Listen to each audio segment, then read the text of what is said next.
नमस्कार, आप देख रहे हैं संसद वाणी न्यूज। हाँ सर, आज किस तरह का कॉन्फ्रेंस रखा गया है और क्या था आज? आज ये हमारा वेक्टर जनित बीमारी जो फाइलेरिया है उसके उन्मूलन से संबंधित हमारा ये फाइलेरिया का जो प्रोग्राम चल रहा है 10 फरवरी से लेकर 28 फरवरी तक, उसके संबंधित आज ये आपके प्रेस कॉन्फ्रेंस में बुलाई है। हाँ, अभी तक वाराणसी में फाइलेरिया के अभी भी केस मिल रहे हैं, तो अभी कितने मिले हैं और कब तक ये उम्मीद है कि यहाँ से फाइलेरिया खत्म कर लेंगे? हमारा जो प्री टास्क हुआ था उसमें हमें जनपद के सभी ब्लॉक्स और सभी शहरी वार्ड्स में हम क्वालिफाई करके, बस अब शहर का हमारे एक जैतपुर का एक वार्ड है और ब्लॉक में हमारा चोलापुर जहाँ हम कहीं क्वालिफाई किए, तो वहाँ हम ये अभियान पुनः रिपीट कर रहे हैं 10 फरवरी से 28 फरवरी तक, जैसे कि संपूर्ण हमारा जनपद से उन्मूलन हो जाए फाइलेरिया केसेस का। केसेस हमारे पास जो हैं वो पुराने केसेस हैं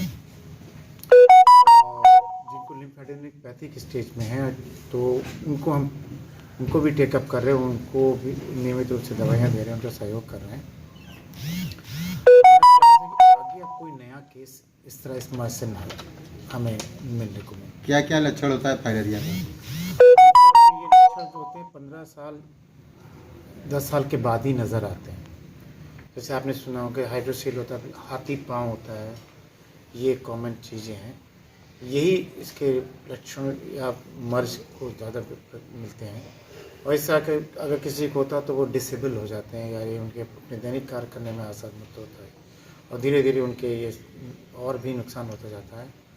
तो एक तरह से परिवार पर वो बोझ भी हो जाते हैं। तो इसको अगर हम मिल के सब लोग चाहेंगे तो पूरे जनपद से हम इसको मुक्त कर सकते हैं, इसके हम सभी को सहयोग की अपेक्षा करते हैं। इसके बचाव के लिए क्या करना चाहिए?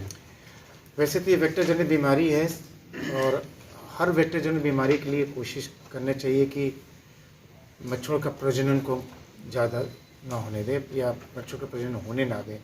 तो नियमित रूप से हम लोग अक्सर कहते भी रहते हैं कि अपने आसपास में जल जमाव, गंदगियाँ, पानी और खाली प्लॉट और छत के ऊपर टूटे हुए बर्तन और नारियल के टुकड़े, प्लास्टिक मटेरियल, ये सब भी घर के अंदर जैसे कूलर है तो आप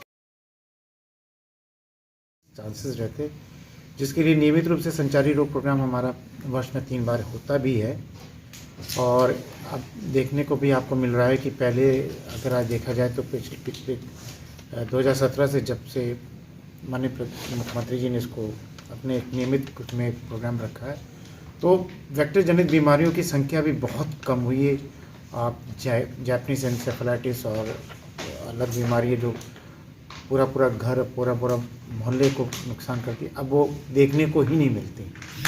तो ये ऐसी चीज़ जिसको हम लोग दूर करने में सभी का सहयोग बहुत ज़्यादा ज़रूरी है। सब फाइलेरिया हो जाने पे कौन कौन से शरीर के सिस्टम पे सर इसका इफेक्ट आता है? ये हमारे लिम्फ सिस्टम को क्या कहते हैं अफेक्ट करते हैं, और इसके आमतौर पे जैसे अभी बताया कि हाइड्रोसील है, हाथी पाँव या पैर में सूजन या हाथ में सूजन, इस तरह के डिपेंडेंट पार्ट पे हमारे सूजन होते हैं। काम आमतौर पे नीचे के पैर में ज़्यादा होते हैं, तो ये अशुभ देखने में अच्छा नहीं लगता है और उन लोगों को तकलीफ भी होती है चलने फिरने में, तो ये चीज़ें ज़्यादा होती हैं। अगर फाइलेरिया हो गया तो इसका से इलाज संभव है कि नहीं?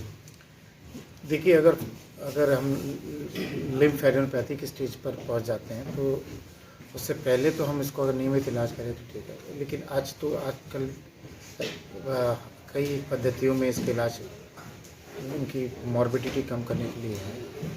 तो आमतौर पे देखा गया है कि जब बहुत ज़्यादा हो जाता है तो थोड़ा सा सिम्टम कम हो जाते हैं, लेकिन पूर्णतः नॉर्मल नहीं होते हैं। तो उस स्टेज पर ना जाए उससे पहले ही हम इसको कैचअप करके रोकने की कोशिश करें और कोई भी व्यक्ति इससे इन्फेक्टेड ना हो, हम लोग ये कोशिश करें। इसकी जांच सर कैसे की जा जांच सकती तो है? लंबी प्रक्रिया है, इसमें कि ब्लड सैंपल्स लिए जाते हैं, उनको नाइट ब्लड सैंपल्स लिए जाते हैं जो हम लोग प्री टेस्ट में करते हैं, उसको फिर हम वेक्टर्स को माइक्रोस्कोप पद्धति में देखते हैं। तो जांच तो ब्लड टेस्ट सैंपल से लेते हैं और नाइट ब्लड सैंपल्स के हम हमेशा करते हैं। तो उस प्रक्रिया से हमें पता चल जाता है। इसीलिए हम कम्युनिटी में वो टेस्ट करते हैं, जैसे प्री टेस्ट करते हैं। इसमें हमारा पूरा जनपद क्वालिफाई करके बस यही 2 जगह जहाँ पे नहीं हुआ, तो इसीलिए इस प्रोग्राम दोबारा हमें रिपीट करके जैसे 100% हम क्वालिफाई करें। Thank you.